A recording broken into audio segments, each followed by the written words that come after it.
I'm at the Bellagio. Right. On one knee. Mm-hmm. I propose. Got the ring out. They say yes. Wait. Ring. So You can't just drop that word. I had my great grandfather's pinky ring, which is a family heirloom, and it's worth a mint. Like, it's a rare stone star sapphire. It's got diamonds in the side. Ooh. Passed down. Like, it's been on my grandpa, my great grandpa. It was the first thing he bought when he got across Ellis Island. We were the Seminowitzes when we got to the island, and then they're like, "Hey, we're gonna run with Simon." Okay. And then it was grandpa, and then it was my grandpa's, and then it was my dad's, and then it was mine. The idea is it gets passed down to the son when the dad thinks like they're a man. Like, be responsible for this. Gotcha. They take the ring, we slide it on just for like the applause of the audience, and then slide it off. I put it back on my pinky.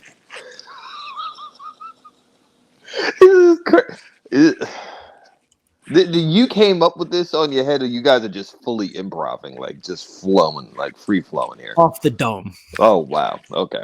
Yep. I take it back, we get the applause.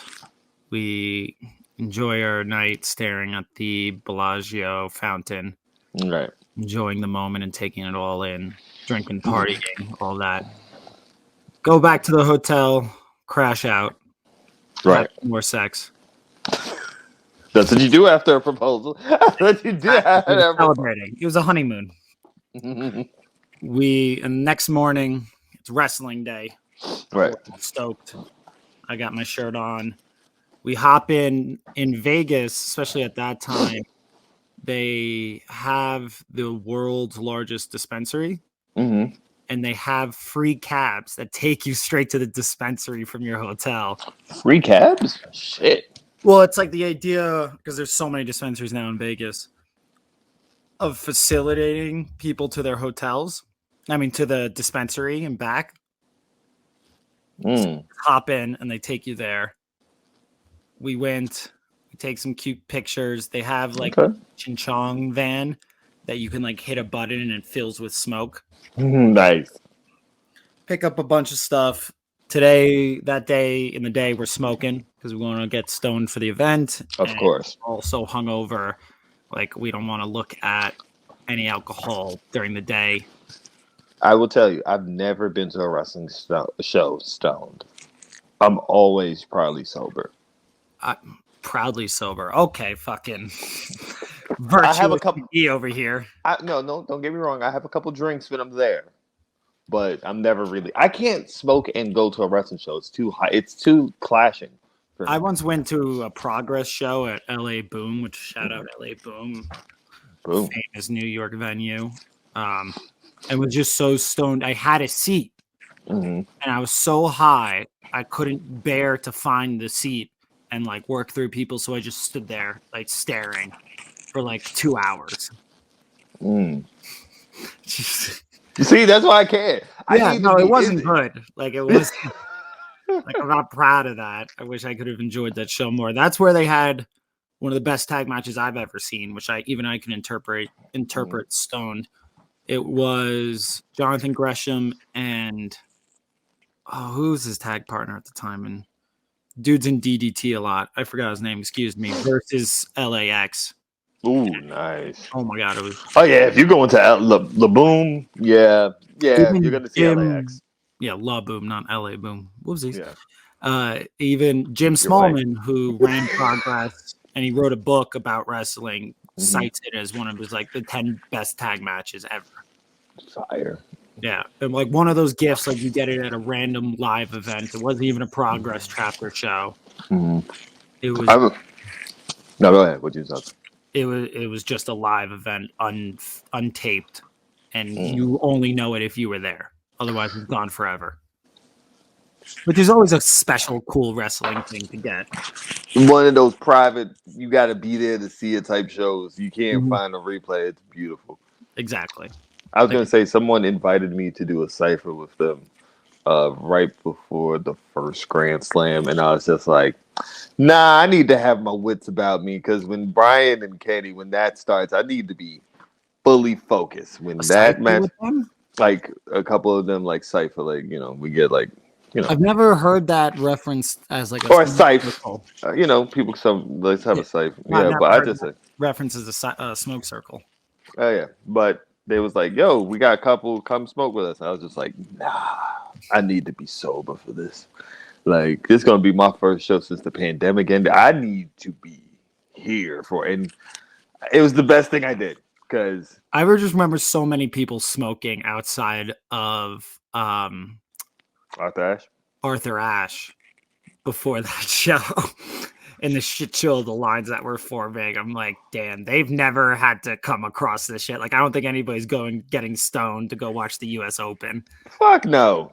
What you stoned to watch? Just back and forth. Your head just going back and forth. No, but continue. Sorry, you guys got stoned. We walked around the dispensary. We're just gawking at the massive size of it. Right. Pick up a bunch of joints. We're like smoking outside the hotel now. Mm-hmm. We're smoking, walking up and down the strip. We're like checking out like funny Vegas things while all torqued up. Night comes. They get in their like silky purple dress for the event because remember they wanted to dress up for it like it was a boxing show. That's fire. Yeah, That's so fire. oh my god, and they look unbelievably gorgeous. Nice. I'm trying not to like gawk and stare. I mean, to be honest, Chef, we've already had a fake proposal. You guys have did the deed a couple times. I think you're okay to gawk and stare here. Yeah, We've already told each other we love each other. Yeah, your faux fiance's in love. I mean, come on now. We can just fully go on with the commitment. And also I wasn't online at all leading up to that show. Mm. So I'm completely unaware of the NJF drama of him skipping the signing. Like, right, because you've been out having fun all weekend, so you don't even fucking know. Right. Oh, yeah. I have no idea what's going on there, which I think for the best. Yeah. It might have left you. Did it leave you confused during the Wardlow MJF match? So, because we're having so much fun, right, we missed it. We showed up late to the show.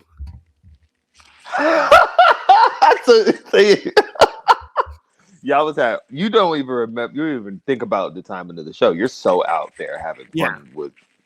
It's and Vegas is great too. Like when you have an event to like surround it. Yeah. When you have an event to just, to center the trip around. Mm-hmm. And that's what we did. And even though the trip was centered around that event, we still showed up late.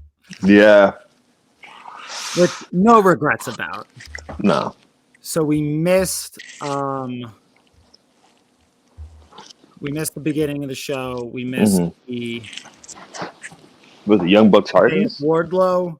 And we missed what was the second match? I can find out, right? Was it? I feel like it's Bucks and Hardys, but no. So we walked in like halfway through Bucks and Hardys. Okay, so this is 2022? Yeah, this is Double or Nothing 2022, right? Yeah. So if I'm not mistaken, boom, I have the card right here. Let's see. Yeah, it was the Hardys Bucks. That was the second match. Okay, so we just missed the Wardlow MJF one, and we walked in halfway through. Hold on. Let me get this straight. And I know you was having such a fun time. Yeah. You, as a fan, Miss Hookhausen having a tag team match. That's why I remember missing that because I remember it was on the pre-show. Yes, and I remember saying that's the match I'm most looking forward to. Yep, you missed. And they apologized, and I'm like, don't even worry about it. Yeah, you look so beautiful. I'm having so much fun. Like, who gives a shit? Honestly, I'll catch it on YouTube. the world will stay on its axis. I can see Right. the match again, but I can never have this moment with you again. Which, Okay, very romantic and very sappy. Like, listen, I say this as an artist, and I'm curious your reaction to it. hmm Art is overrated. It's in the end, it's not that important. It's important kicking it with your friends, um, being present in a moment, spending time with your family and treating them right. Anything at the sacrifice of that is overrated. it's that's very tough because you know my life, Jack, and I know. And unfortunately, listen, it's my life too. I see a movie every week and write about it. I love art. I still think it's yeah. overrated. But I mean, unfortunately, you know how making that sacrifice to chase that passion has greatly affected my current life. So it's like it's hard to say, but I it's not something I would say no.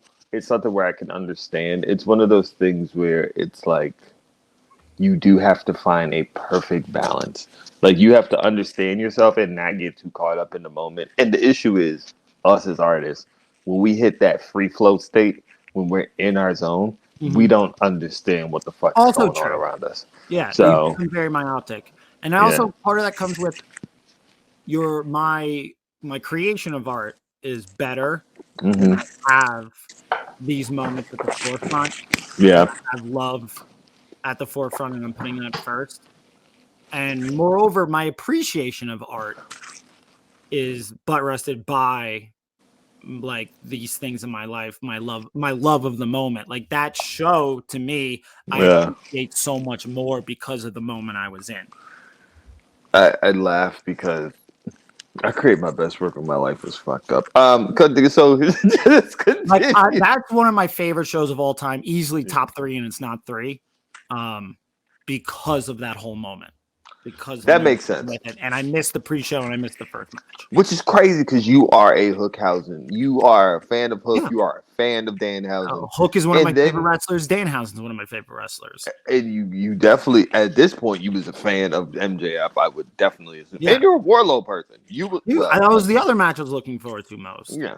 So I you don't missed think your that was in the two future. most that's crazy. You missed your two most anticipated matches and it's still your Couldn't care less. yeah. Mhm. That's beautiful.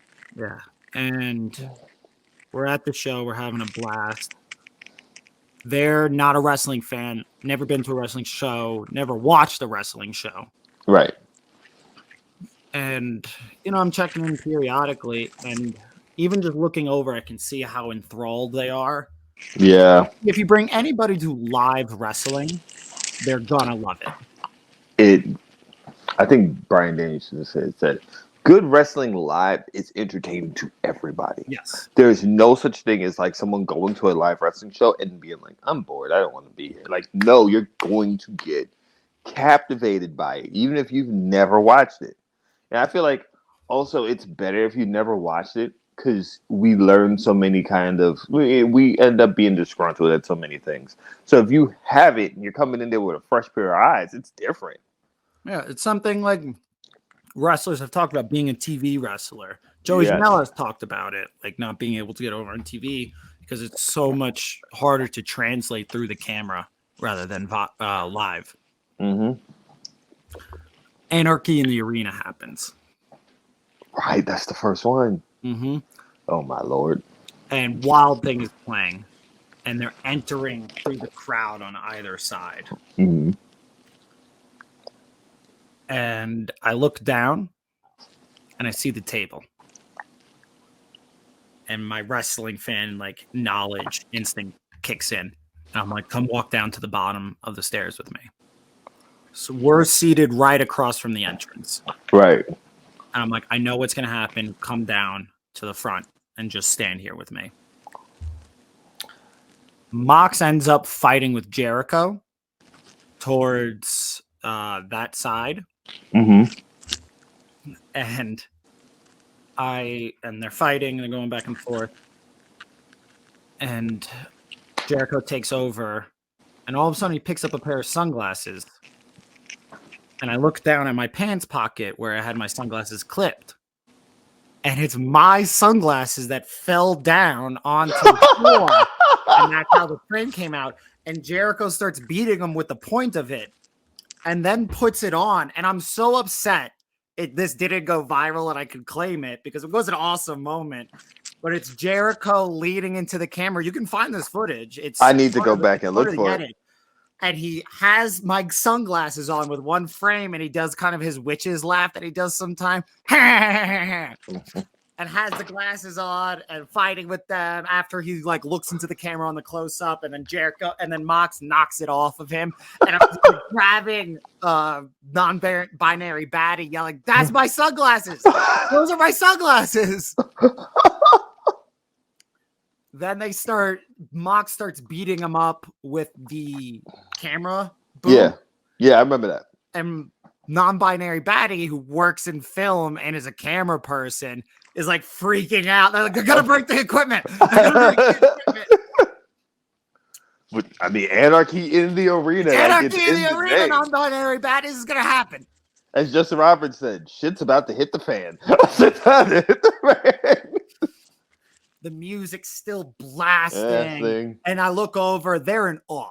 This is so unlike anything they've seen before, because it's unlike anything even wrestling fans have seen before. We had never seen anything like fucking anarchy in the arena when it happened. Yeah, the first one be so hard to top forever. They put fucking Darby Allin in it. I am terrified because there is no limit that man physically knows to what he will do to his body. I'm upset that we didn't get the Bryan Danielson, Eddie Kingston segments together where Bryan's just looking over at Eddie like, "Hey, are you going to light someone on fire again? Are you going to try to light somebody on fire again? Please don't try to light somebody on fire again." They said Eddie's out for the rest of the year. Yeah, he's hurt. Yeah, but that was a nasty spot. But yeah. Oh my God, what was their reaction scene? Continue, because I want to know. Like they're literally like breathing shallowly now. They're right, like so enthralled by what's going on. And then my wrestling knowledge, instinct, understanding of why things are placed certain areas pays off. Because LAX battles over to where we are. They set up and I'm telling you, we're at the front row, we're looking straight down on them. Like, we're like, I mean, distance straight up, like we're 10 yards from them. Okay, yeah. And where this is all going down. And I have these pics up on my Instagram of just like how like I could take a selfie with the ladder and the tables. Battling. They go up the ladder. They go through the table. Right in front of us. And George is like, "This is everything I ever always pictured wrestling to be." That is amazing. Eddie Kingston comes out with the gas tank. Non-binary baddie turns to me and goes, "What is that?" I'm like, it's gasoline. Like, and he's holding the tank. Everybody in that audience in that moment, wrestling fans, non-wrestling fans, genuinely believed he was about to light a man on fire. Yeah, absolutely. Carrying it down to the ring. He was so good in that moment. That's the best piece of acting I've ever seen in professional wrestling. The walk, the way he unscrewed it. And me and goes like, "Has this happened before?" We're gonna have to blank that out. I got you. Thank you. 1845. Yep. Non-binary baddie turns to me and is like, "Does this happen in wrestling?" I'm like, "I don't think anybody's ever like had gasoline poured straight onto them and no." I'm like, "I don't know if it's actually gonna happen." Comes out, doesn't happen. Still, the moment's incredible. Of course. And match ends. We go. A couple matches go on. Main event now. And they know I was rooting for Hangman. It was Hangman CM Punk. And they catch a video of me after CM Punk wins. And it's just me, sad face, sourpuss, trying to like reconcile with it all. And like, okay, CM Punk's the champ now. That's going to be cool, I guess. They goes out, we finish, we walk out. And now I turn to them and go, "Hey, watch this." and with the whole crowd leaving the arena, I go, Adam Cole, and everybody goes, baby. Mm-hmm. And they're like, I want to try that. And they go, Adam Cole. And the whole crowd goes, baby. Bye-bye. Like, yeah, wrestling fans is an incredible environment. We're so responsive, and because it's such a niche thing. And like, if you meet a fellow wrestling fan in the wild, it's instant love. It's instant connection. Listen, once you see a shirt and you guys make that eye contact and you both know what that shirt is, it's like, yeah, I see you.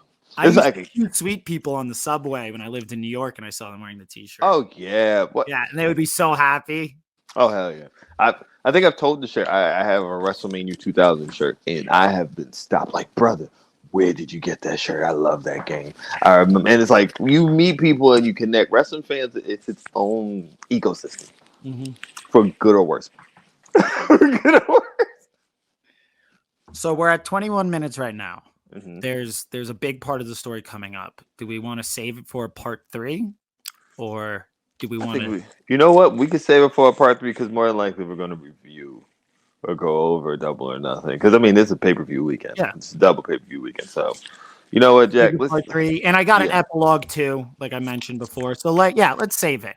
So we're leaving the show, and I'll leave everybody with this. They said, and this is a person who goes to a lot of concerts because they used to shoot them and cover it and all that, and right? Shows in general. They said that was one of the best shows I've ever been to. Like, all shows considered, that was one of the best shows and experiences I've ever been to. That's fun. That's amazing. Welcome to Wrestling with Romance. Hey, welcome to another amazing episode. Jack is turned what was just supposed to be a 2-part into his own trilogy. See, we are following up with the story trilogies in an amazing way. I'm your co-host, Life of Dean, and I am joined by the ever so amazing and story-filled human being that is known as Jack Simon. I'm having my own Ricky the Dragon Steamboat Ric Flair legendary trilogy going on right now. Yes, you are, sir. Because the big moment's still coming. We haven't gotten to like it peaks out very well. The thing I'm amazed at, right? Knowing you over this last, oh wow, I just made a year since it just made a year since we met. Yeah. And the whole friendship brewed online. That's beautiful. Yeah. So the funny thing is, in this year I met you, I know very few things. 1, you love Hook. 2, you love Danhausen. You very much enjoy Danhausen. 3, you were a Wardlow fan until you found out his age. That will go into a story for another time. And to know you missed all 3, and you still have that as one of your top shows ever. That's amazing. So that tells me how fantastic of a moment it was for you. And it makes me want to hear part 3 so much, man. How are you doing today, Jack? Feeling wonderful. I had the past week off, so I'm pretty well rested. Nice. That's nice. Are you like getting back to work yet, or is it like? Yeah, I was training. I had the kids on trampoline this morning. But like, we're at the point of the year where they're just like, yeah, go fuck off and do what you want to do and do your thing. Like, I asked for PTO, and my boss was like, don't even like register for it, just leave. Okay, just go. Yeah, go. I don't want to fill out the paperwork. It doesn't matter. Go. Yeah, fuck it. What's on your heart, Deem? Oh man, I got a few things. First and foremost, I'm gonna go with this one first. I think us as wrestling fans sometimes, like, you ever been in a relationship, Jack, and you ever have a partner and you ask them what they want to eat, and they kind of just say, "I don't know," but they know. I don't play that game. We're just going to the rest. If as soon as they say I don't know, I'm like, we're going here. I'm not asking. We're going here. Well, this is what's perfect about it. I feel like wrestling fans are that partner where they're just like, I don't know, what do you want? And then every time you tell them what you want, they're like, no. Then they wait for you to say the thing, and they'd be like, well, if you're up for it. And it's like, I just ran down 9 different fucking scenarios to you. And you waited till I got to the one you knew you wanted. But wrestling is really you. How you just said it. Fuck what you want. We're just going to the restaurant. You're going to find something that you want to eat and just deal with it. And I feel it's be okay. You're going to be fine. I feel wrestling fans, they want a specific thing, right? Like, they feel like, oh, it has to be this way or it's not that great. And it feels weird to me with certain things. Like I've seen someone start a conversation about I don't know how I feel about Swerve as a champion wrestling on TV every week. And I'm like, it'd be different if there was no storyline continuity to it, but all his matches make fucking sense. It'd be different if like he wasn't fighting Brian Cage for turning on him. If he wasn't fighting Nick Wayne for a storyline that connects to the summer. There's certain things where I'm just like, all right, what do we want? Because do we want long term story fucking telling, or do we not want it? Like, look, King of the Ring, Queen of the Ring, I think it's a good tournament. There's certain parts of it that bug me, but the people who got mad at Jey Uso being Ilya Dragunov, I'm like, did you really think in 3 weeks of his debut they was going to give us Gunther versus Ilya Dragunov that fast? Even though I wanted it, I I wanted mean, it. that was your prediction. It was, and Building then up. I'm not gonna lie, some things in that tournament has thrown me off. But the people who were mad and like complaining about it, it's like we ain't gotta be this fickle. It's not that fucking serious. It's like let's see how they Things get that us to can the grow. goddamn finish line and let us go with it. I mean, I'll use the story that I was just talking Mm-hmm. about of like seeing CM Punk win over Hangman, and Hangman's my guy. Yeah. And I felt the type of way about it. I was like, I wanted to see Hangman continue his reign, but also to be mad about it is you're missing the whole point, and not in a let's see it play out way. Yeah. This is things have to change. Right. Part of wrestling, like champions have to change hands, and even if your guy didn't win, you still have to be appreciative of the moment. It's like the zero-sum game of it all, Yes. where if it's not my way or if it's not my champion, then it's nothing. Like there's no middle ground or there's no just appreciation of the run that they had. Yes. Or even of the chase that they had, because like the big complaint with Hangman is the old babyface one of, well, the chase was so much better. And then, but like if you look at his reign, the reign was incredible. Honestly, The Danielson Hangman match going 60-minute draw, I will never shut the fuck up about. both of those matches, I was there for the second one. I was there live in Jersey when they had their second match. It was the first show on TBS. And then I still loved his match with Archer, the Texas Death Match. I loved his matches with Adam Cole, the Texas Death Matches for the title. I honestly, Hangman's title reign is probably one of the more underappreciated title reigns that they had in AEW. It's Because I feel like game of, oh well, we got the chase and that was the best part, so the reign doesn't matter. how like the reign was really good. When you look back on that reign, that was a really good reign.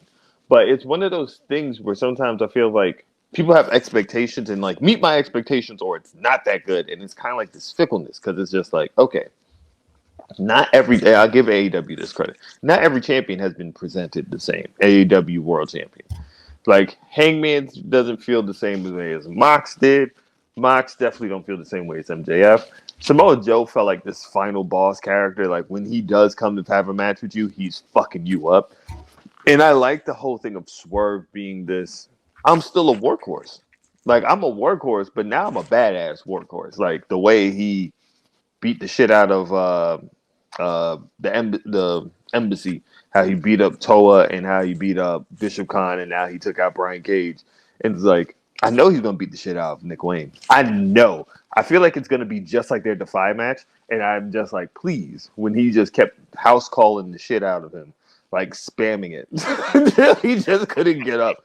But it's like there's certain things that people just have to be like, hey, a champion got to be presented this way. It's like, no, there's multiple different ways to carry this. Will they let the champion carry it through their character? Yes. Like the character adopts the champion and the championship Yes. into their arc and into their character rather than forcing the character into the role of your prototypical champion. Right. And I like that, but I feel like more people have to become open to it.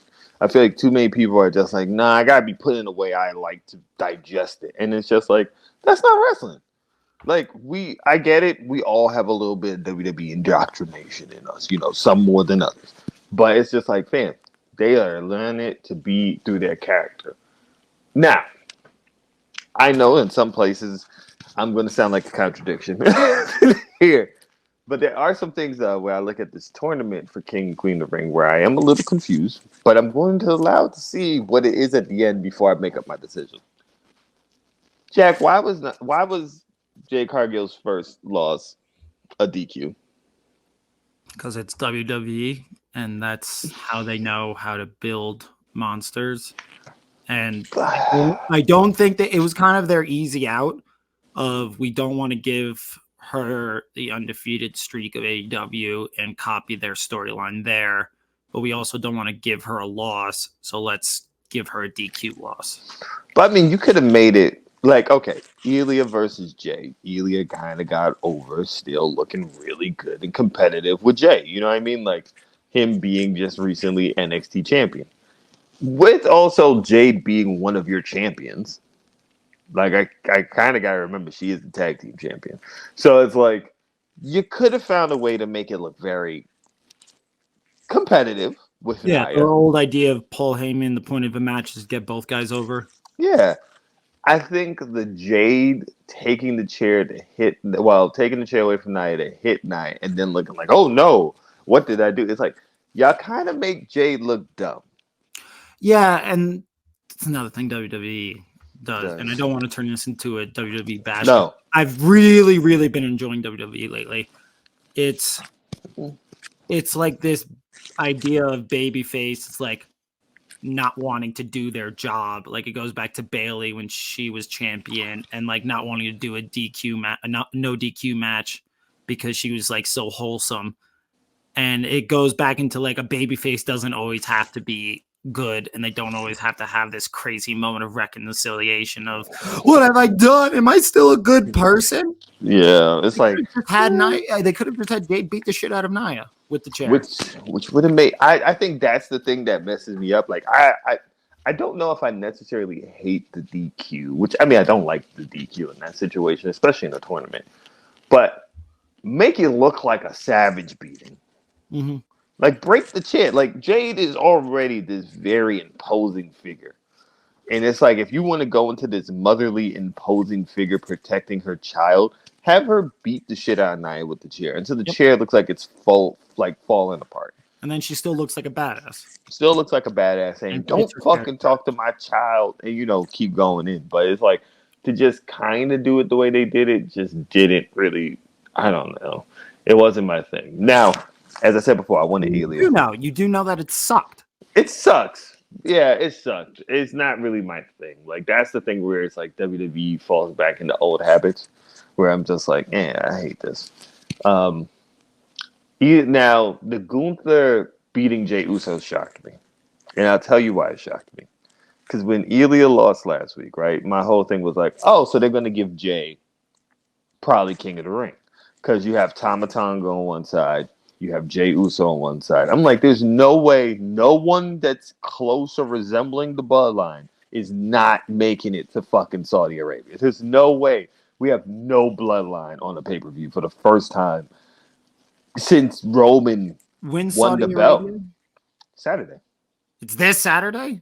Yeah. That's I'm why I'm not keeping track of pay-per-view dates. Low-key, I'm not crazy about this pay-per-view. Like, it's like, look, I think I was more interested in Logan Paul versus Cody when it looked like champion versus champion, and now that it isn't anymore, it's just for Cody's belt. I never wanted that to be champion versus champion. Cody, it would have been just weird. It would have been an awkward fit. I mean, not really. The American Nightmare being the U.S. champion, just kind of just right there. It's like a layup. It's just like. But I mean more in the terms of like he chased this championship for so long, and now he's going to carry both championships, and he's going to defend both. I mean, if we're going to be honest, that speaks more to the fact that they didn't really build up anybody for Cody to face after he won the title. But we're not. That's a different podcast episode. That's not right. They had a great match with AJ, and Saudi Arabia loves Logan Paul and wants him there, so it makes sense. I mean, they also got so they got Clash at the Castle. We're going on a tangent, but Clash at the Castle, Money in the Bank. Then they got SummerSlam. Who are you putting for Cody at those three matches? See, there's not a lot. Gunther Gunther is on Raw. Right. See what I'm saying? No. Run down some SmackDown superstars for me. My mind's Okay, Bobby's injured right now, so you can't really use Bobby Lashley. Randy, maybe you could do one of those as Randy. Rand. Yeah. Kevin Owens, I think, is injured, but not sure. Um, you have Solo. I don't want to see Cody and Solo. I'm sorry. No, I would want to see. I think Cody and I Solo would make a nice SummerSlam match. I seen it 2-3 times during the whole Bloodline thing, and I'm like, I'm kind of tapped out. Yeah, but it's different now with the chip, especially with It, now Solo as the new, like as acting head of the table, I and don't the buy it. younger, more vicious Bloodline version. I don't buy it, and I don't buy it because they haven't outside from the John Cena match to Solo to now. They kind of fumbled Solo's booking to the point he don't even like Tama Tonga could feel more Agreed. like Took too many losses. yeah, it took too many losses. So that's why I'm just like he's still trying to do that, and it just don't feel right. I can see it for SummerSlam, and you set up Roman coming back after the match, possibly, but maybe Randy, maybe Solo. I mean, really on SmackDown, there's not that many other Coming back soonish. Raw. He's on. Oh, right. Punk Raw, Drew McIntyre Raw. Like these are like the people that you would want to put Cody against are on Raw. I think that's kind of the idea of we have one guy who carries the show for SmackDown, and then Raw we have I'll throw it out more there. champs and challengers and stars.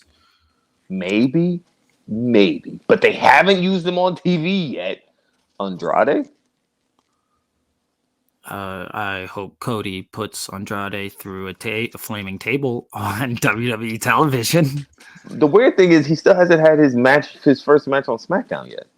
It's so weird. It's whatever. That's again another podcast. But my thing is, I mean, the draw of it for me was the spectacle of champion versus champion. But now that it's not, it's kind of like, well, Cody's winning. Okay. I think Becky's probably dropping her belt. I think Sammy's winning. The only thing I'm interested in is it going to be Randy versus Gunther, or is it Tama versus Gunther? Which Tama versus Gunther doesn't make a load of sense to me. I like that because they lose. Tonga loses, and he has to go answer to Solo. Yeah, and Gunther goes on and wins King of the Ring, which is like perfectly set up for him. Like he's perfect for that. Yeah, I think Gunther Randy is an interesting match, and I think that might be the only match on the card I want to see. Because then the other match is Bronson Reed. Don't get me wrong, it's probably gonna be great. Bronson Reed versus Chad Gable versus Sammy, but I think I'm still kind of shaky on the way they presented this Chad Gable heel turn. Like the oldest thing this week was cool, but I'm not really crazy on it. I'm looking at some SmackDown superstars now. Okay. We can throw Santos Escobar out there. Nah. Dragon Lee out there. Dragon Lee's on Raw. No, he's on SmackDown. No, he's not. He was at LWO. They got moved to Raw. Yeah, he's listed as SmackDown, so excuse me. You can throw Austin Theory in there, which I know you're not thrilled about. Austin Theory or Grayson Waller in there. Hell no. I mean, it would make a nice low. But then that's weird. So Cody could only face other champions? No, but I'm just saying these are people not feeling it. I mean, listen, dude, the list is short. So that's what I was saying. Like they didn't have to face them. They didn't really do a great job building shit. You can throw Baron Corbin out there. I'm just saying people that he can face. I'm sorry, people, for the dead silence. It was me staring Jack through the screen of just how fucking dare you? Don't insult my intelligence. Almost can come back. I would rather drag my balls across pavement. Okay, that seems like I don't want to watch like a lot of hate for no reason. When's the last almost match that you've actually enjoyed? Brock Lesnar. So almost 2 years ago. He's capable of having good matches. I don't want to see him with Cody. I don't want to see Cody versus as well as the Giant Killer. I don't want to see that match, Jack. And he hasn't been on TV in a year. How are we building this match? through grit. God damn it. But you see what my problem is. There's not many opponents for him on SmackDown, but I'm interested with the King of the Ring to see what happens with the final, because I like the fact that Lyra Valkyria is in the final for Raw. That's different. Mm-hmm. But she's either facing Bianca Belair or Nia Jax. And I'm just like, is she winning? I I really don't. Nia Jax doesn't win that fucking chip. What the Queen of the Ring? She's Look, so bad, and she's I'll been give her so this. bad for so long, and then she is Hey, look, almost proud of how bad she is. I will say this: I'm not the Nia Jax defender tribe, but I will tell you this: this second run, she's been way better. No, nope. She's been In better. terms of push to ability, there is not a single worst professional wrestler I can bring to mind besides maybe the Gates of Agony. And they're losing because they haven't had as big of a push as Nia Jax. See, I will disagree. I think Nia Jax has been better. I liked her recent, not the. Well, her and Becky had a really good match. She's had a couple good matches since she's been back on the second run. I like Nia Jax. It's weird because, all right, so I need to see how are you having Nia beat Bianca, and then if Bianca goes to the final, Bianca and Lyra. I don't have faith in Lyra beating I think Bianca Bianca. would make a perfect Queen of the Ring. I see it happening. I feel like that's what's going to happen is Bianca wins, but who knows? But and now you got kind of a longer story of where Jade gets jealous of Bianca for winning the Queen of the Ring, and I don't like the idea of putting together to split them apart. I mean, isn't that? I think they would make a really good tag team together for a long run. Yeah, I hate to say this. WWE shit. Yeah, as we just said, the WWE shit was how they booked Jade to have her first loss, and when it makes sense for them to put her as a tag team champion to separate her and fight with her tag team. Stories in there, it's I never actually lost. I just got DQ'd.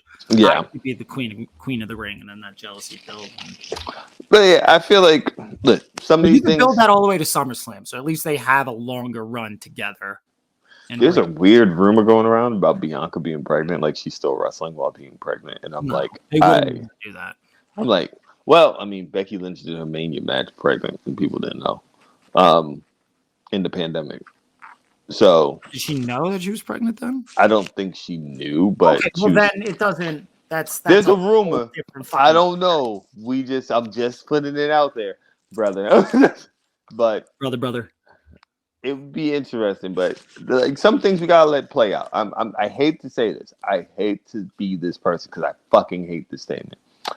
You gotta let it play out, baby. Gotta let it play out. Sometimes before we run the judge and say what we don't like, we gotta let it play out, man. Nia Jax was also this purveyor of the idea in the mid to late 10s of the only way for a wrestler to be a heel is if they suck at wrestling, which people were actually buying. I've had fans say that to me, fickle fans, as you mentioned earlier, of course, well, Nia Jax sucks, that's why she gets booed, and they're well, that's the only way for a wrestler to be a heel now. I'm to be bad at wrestling? That's just not true. That's not true. I decided at the time, I'm go look at MJF on the Indies right now. Go look at Austin Theory on the Indies right now. Mm-hmm. Go look at Tommaso Ciampa, who was in NXT at the time. All drawing crazy heat. All really good at what the fuck they do. Very good wrestlers. Even if you want to say someone who Austin Theory is a good wrestler. Even if you want to say someone who's not move heavy at that time, Baron Corbin was always still just a solid heel that can get his heat. Great heel. So it's don't tell me you have to be bad at wrestling, right? But that leads.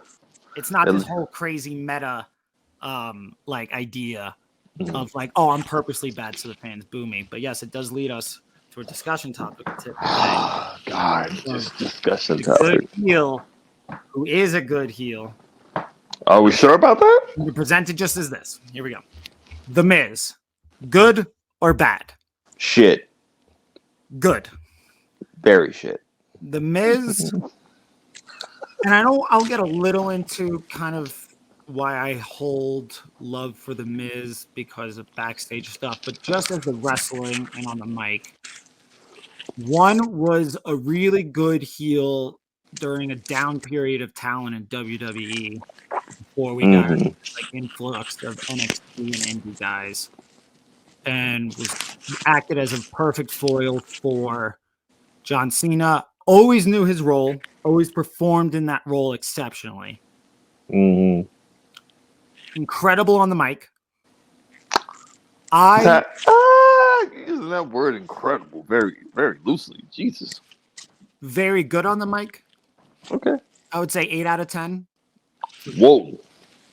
If we're going by like the Bret Hart out of 10 scale. Ooh. I think when my hand goes up, your mouth goes shut bit was awesome when he was doing it. I loved it. I love the B team as well. Oh God. I love the B team. I love that crew, the Miz and Entourage. I love that faction. I thought they worked together so well. And I think his Intercontinental Championship reign is an all-timer. During a time when Brock Lesnar had the belt and was away from the show most of it, The Miz did exactly what he said he was going to do. I'm going to make this the most prestigious belt on this show. And he did it. That was the main crux of that show every week in the type of show where they set up the storyline at the beginning of the episode and they close it at the end. And constantly revolving around the Intercontinental Championship, and he constantly kept it fresh. As for kind of just more of my personal like love of the Miz, of like why it won me over. Yeah, you tell me this because I need to hear that. We're talking about a dude who, when he got to WWE, was shunned by the entire locker room, was like out, had to change in a bathroom, and just never gave up. He loved pro wrestling, and even if everybody shit on him and lesser spirits would have given up on it, he refused to. Stuck with it, stuck with wrestling, changed in the bathroom, didn't complain, kept going and going and going until it finally all paid off. And that goes a long way for me, for someone who was told, like, get the fuck out and refused, and then ended up having some really great moments and fulfilled his dream. I can understand that. We don't have to include that in the argument of, like, the Miz good versus bad, but I did want to share that. I mean, okay. I personally feel I've never enjoyed this, not even for one solitary second. He's annoyed the fuck out of me. He has one of the worst entrances at WrestleMania that I've ever fucking seen, with the balloon fucking awesome fucking shit. Do you remember the one at Mania? They had like the graphics, like the Looney Tunes ass graphics on the screen. Yes. Everybody's entrance, and his was like A-list celebrity, something like champion, and then it was just hot wife. And I was just like, Jesus fucking Christ. But also, my thing with the Miz is, okay, I feel like the Miz gets so much love and credit for doing not that much shit. To me. Because, okay, here's the thing. Can I respect the man's tenacity, his perseverance to go through the things he went through during the early locker room? Hell yeah. Especially by the person that treated him that way, a name that's redacted that we will not bring up on this podcast. Hell yeah. You know, in hindsight, you don't know what you could have got if you fought back against that man. You could have been in the upper room very quickly. But on the other side, it's just the fact of, like, his moves. I've never been into him. His moves are just bore the crap out of me. I think the last show, if I'm not mistaken, had the Skull Crusher finale as one of the fucking moves I hate. Then two, it's just, I'm bored by his matches. There are certain matches I'll give him credit. Sure, he's had some good matches as IC champion. I think his title reign. The Dolph Ziggler one. Yeah, I mean, okay, I have his list of his matches here. Kind of goes back to my point about, like, he knows how to play his role really well. Like, his role against Dolph Ziggler, he played perfectly. Well, look, I have his matches here from 2016. Better Than Thou, You Can Never Beat Me, I'm the Star You Wish You Are. and I'm not, and that like led to Dolph Ziggler's like maybe I thought I would be a bigger star than I am. Well, let me get into the order of my gripes. Him being WWE champion and being in the main event of WrestleMania that year was god awful. I would even argue that kind of goes back to my like knowing his role and doing it well, because they needed a champion who was gonna play second fiddle to John Cena and The Rock. Well, here's Which my is issue. You a shouldn't tough have, position to be in. but then that goes back to me looking at WWE. You shouldn't have your fucking champion playing second fiddle to Okay, but John Cena and The Rock. we can only argue and critique within the context. Okay, We that's have. fine. But still, it is also one of the most god awful main events. But I would argue that it's awful because of WWE, not the Miz. It was. Name me one Mania Miz match that you remember, and don't you dare say him and Shane with Papa Miz and them whatever that bullshit was at Mela. I know you was. I was like, don't give me that one. Name me a. But if you really look at it, the Miz is like, you know what the Miz is? He's like a nice garnish. You just throw it on top of a meal and it's cool. Yeah. But would I go to eat the garnish by its fucking self? No. I'm not out here trying to eat green onions by itself. I'm not out here trying to eat cilantro by itself. But you're losing a few really great WWE moments. You're losing the Ziggler Miz one. You're losing the Miz on Smack. Let's look at his IC belt reign. That's in 2016. You're losing Miz and Gunther. Miz and Gunther brother, I promise you, there in the year of 2023, there's a bunch of people that could have filled that fucking match. You could have gave me him and Chad Gable one more fucking time, and guess what? I'm not missing a goddamn. No, because match. They were like almost perfect for each other because they're on the opposite ends of the pro wrestling spectrum. No, I don't need it. I don't need it. They complement each other well, and it's the sort of styles make fights and storyline that I can get into. I do not fucking need it. I'm trying not to clap too loud into my fucking microphone, but I don't fucking need it. There's nothing from the Miz I need. And let's look at his 2016 reign, because he won that the night after the Raw after the Raw after Mania, after Zack Ryder won, right? Listen to these matches. This is going to take a lot of matches. It's long, right? Not really, actually. So his first match, his first title defense was him against Cesaro. Not gonna lie to you, brother, you have to be pretty shit to not have a good match with Cesaro. His second match, Extreme Rules, Cesaro, Kevin Owens, and Sami Zayn. Needless to say more, copy paste. Terrific match, though. Terrific match. But you can't just. But you know what? You know what? You can. You know why you can? You know why you can't? You have three of the best fucking workers in the world right there. Listen, Jack. I disagree with that approach. Jack, I could put you in the ring with Cesaro, Sami Zayn, Kevin Owens. It's going to be a fantastic fucking match. I had 6 months of pro wrestling training. Cool. Guess what? You still don't have as much as the fucking is. I just disagree with the approach. Then hold on. I'll give you this. I don't even remember this match. It was a count-out victory versus Kane. Who the fuck cared? Okay. Then it was Darren Young. Who the fuck cared? And it was Apollo Crews. Copy, paste, repeat. Who the fuck cared? And then he had the match with Ziggler. I just gave you 2 matches we do not give a fuck about. Okay, but every championship is going to long reign, especially is going to have matches nobody gives a fuck about. But then also, if you want to go to the year after, where I think it was him with the B team, where I think was it after he dropped it to Roman Reigns? Yeah, I think it was he dropped it to Roman Reigns. But before that, it was like him versus Jason Jordan, him versus Jeff Hardy, him versus Dean Ambrose. Cool, 2-3 times.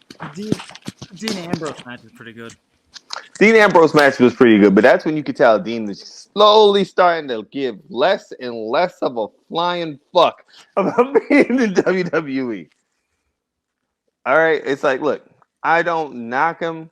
The Miz is cool, and then I will give you this: his triple threat with him, Seth, and Finn was good, really good.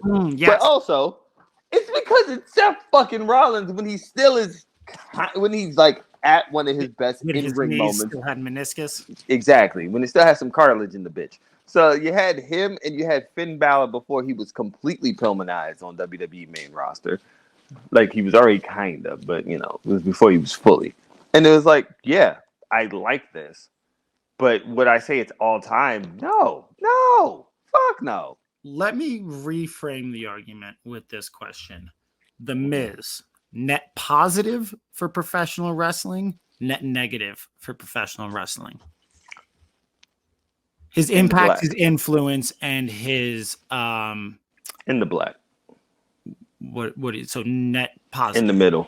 Just No, no, in the no. middle. Let's go one or the other. No. If you're gonna ask me if it's positive or negative, I'm telling you, I don't think it even shifts either way. It's in the middle. Like, do I think he's negative? No. Like, look, I can't even believe I'm about to say this right. I would feel, even though I have been a long term fan of CM Punk.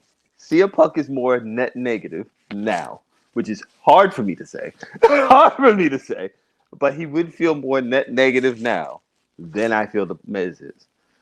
But I don't really feel like, oh, there's wrestling. There's certain things in wrestling that would be missed without, like, oh my God, I need the Miz for these moments. I don't.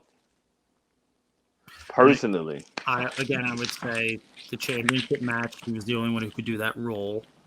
I would say Miz and oh my god, the fucking balloon things.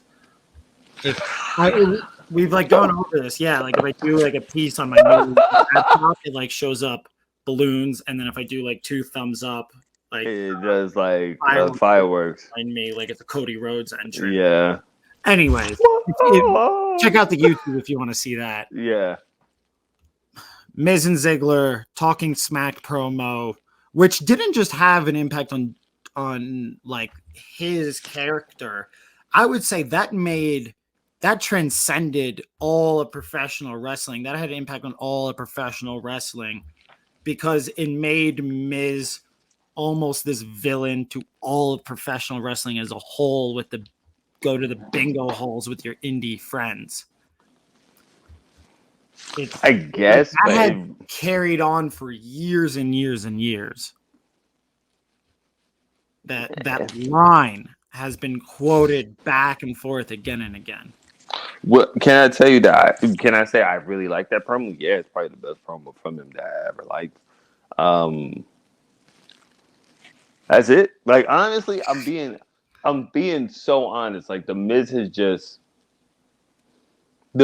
has felt just like so in the middle for me. Like he's just there. Like it's like I had steamed chicken with no seasoning. It's just like nothing really catching me, brother. It's just like very in the middle for me. It's you know what I mean? Like I'm being so god honest when I say this. Like, and also think about it. How long has the Miz been wrestling? Like close to 20 years, right? Yeah. And you named those 2 moments. Outside of that, Well, and I there know was you're more. gonna say Gunther. I don't give a fuck about that Gunther man. I'll be honest with you. I don't think the I Miz is a resent that legend. I don't match. even think he's a WWE legend. He'll be a WWE legend. Do you think he'll go into the Hall? Yeah. A fucking honky tonk man is in the fucking hall. Why the fuck him Yeah, the but Miz? Honky Tonk Man has the longest intercontinental reign of all time, and I also like mean, holds Miz has like the place. And Miz has the second most combined reigns. Why the fuck ain't he going? you know what? Like, Also, there was a while when heels in WWE acted exclusively as jobbers, pretty much glorified jobbers. yeah. But he was always able to make you buy into him and that he might win, even as he lost every single pay-per-view match. He lost every single pay-per-view match, and he was still able to make you believe he was going to win the next one. And you still didn't want him to win the next one. Look, I'll say this. Do I respect the work the Miz does? Yes. Okay. Do I enjoy it? It's two completely different conversations. Like I respect all wrestlers because that job is not fucking easy. Besides the Ziggler match and maybe the Gunther match, I'm never going back to watch a Miz match. And actually the Fatal 4-Way match. Kevin Owens, Sami Zayn? Yeah, which I would say, yeah, I'm more there to watch Zayn, Cesaro, and Owen. But I'm not zeroing out the Miz like you are. I kind of am. No, I'm saying you are. I'm not. But I'm never gonna throw on a Miz match. Like I'm never excited to see the Miz. No. No, I never. still believe he's a net positive for professional wrestling. Hey, listen. I didn't bring up Army of the Dead zombie match with him and Damian Priest. Like, But you, again, that's WWE. That's not the Miz. You can't hey, blame the Miz. hey. He's in that fucking match. I don't give a fuck. He's in that match, and that's one of the worst matches I've ever fucking seen. But let us know what you think of the Miz. Net positive, net negative. Is he good? Is he bad? He's a polarizing figure in the history of professional wrestling. Is he a WWE Hall of Famer? Let us know in the I got comments. Message us on Instagram. I got a quick question before I end up doing a segue for you. Yeah. You think CM Punk shows up at Saudi Arabia this weekend? Yeah. How would you feel about that? I don't care. I just don't care. CM Punk has shown his, I don't want to say his true colors. Listen, I don't hate CM Punk. I'm not mad at CM Punk. Right now, I'm a little indifferent towards CM Punk. And I don't think he stands for all of the things that he believes he stands for. And I think if they cut him a check, he's going to Saudi Arabia. And that's fine. I think if he shows up, I may go on a slight rant next podcast, but that'll be it. That'll be it. All right, folks, make sure you follow me, Life of Deem, everywhere. You can also follow us, Wrestling with the Romance, on Instagram, Wrestling Pod on Twitter. Beyond that, we'll see you guys next week. Jack Deuces. Simon, Jack Doc Simon, Instagram and Twitter, jackssimonmakes.com. Deuces. Deuces.